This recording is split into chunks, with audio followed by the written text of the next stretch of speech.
bagong pangalan na posibleng aabangan na naman sa America's Got Talent. May bagong pangalan na posibleng aabangan ng mga Pilipino sa international stage ng America's Got Talent Season 22. Isang pangalan na unti-unti nang pinag-uusapan matapos niyang ibahagi ang magandang balita tungkol sa kanyang audition, si Giovanni Satera. At dahil sa kanyang ibinahaging mensahe, marami ngayon ang nagtatanong, siya na kaya ang susunod na Pilipinong magbibigay ng karangalan sa bansa sa America's Got Talent?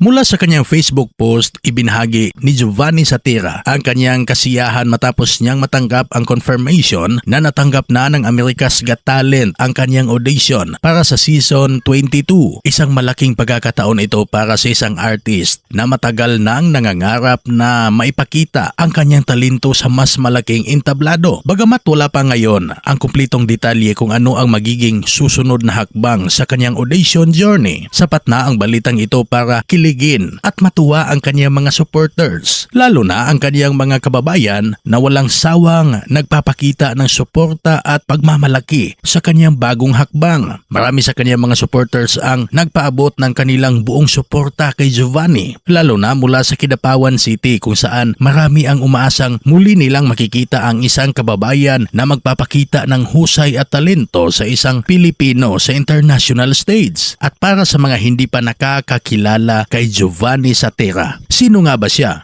Si Giovanni Satera ay hindi baguhan sa mundo ng singing competition. Nakilala siya bilang contestant ng Tawag ng Tanghalan, kung saan ipinakita niya ang kaniyang husay sa pagkanta at nakaharap ang iba't ibang mahuhusay na mang-aawit. Ang kanyang naging karanasan sa nasabing kompetisyon ay nagsilbing mahalagang bahagi ng kanyang journey bilang isang performer. Kaya hindi na rin nakapagtataka kung bakit muli niyang sinubukan ang kanyang kapalaran sa isang mas malaking international competition. At ngayon, ang dating contestant ng Tawag ng Tanghalan ay may bagong pangarap, ang may pakita ang kanyang talento sa America's Got Talent. Dahil sa masayang balitang ibinahagi ni Giovanni, marami tuloy ang nag-aabang sa magiging takbo ng kanyang AGT journey. At kasabay nito, may isang tanong na unti-unting lumalakas sa social media. Siya na kaya ang tatapos sa nasimulan ni Roland Bunot Abante? Kamakailan muling naging usap-usapan sa social media si Roland Bunot Abante matapos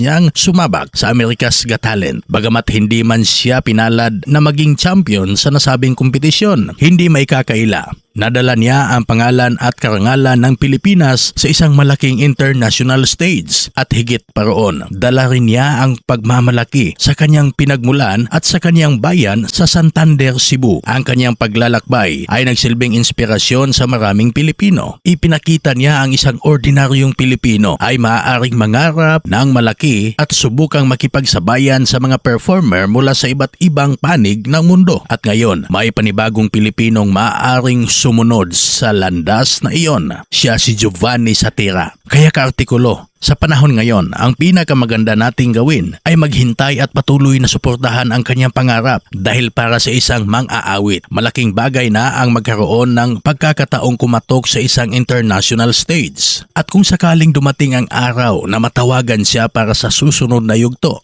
tiyak na isa ito sa mga sandaling matagal niyang pinangarap. Mula sa Tawag ng Tanghalan hanggang sa posibilidad na humarap sa America's Got Talent, isang panibagong kabanata ang maaaring magsimula para kay Giovanni Satera. At kung mangyari man iyon, hindi lamang siya ang mapapanood. Kasama niya ang suporta ng kanyang pamilya, mga kaibigan, mga tagahanga at higit sa lahat ang kanyang mga kababayan na patuloy na naniniwala sa kanyang kakayahan. Kaya ngayon, marami ang nag-aabang. Ano kayang susunod na mangyari? Abangan na lang natin kaartikulo ang susunod pa na kabanata sa kanyang AGT journey. Ano ang masasabi mo sa video natin ngayon? Pwede ka mag-comment sa comment section at huwag kalimutang i-like, i-follow at i-share ang ating video. Pa-subscribe na din ng artikulo. Maraming salamat.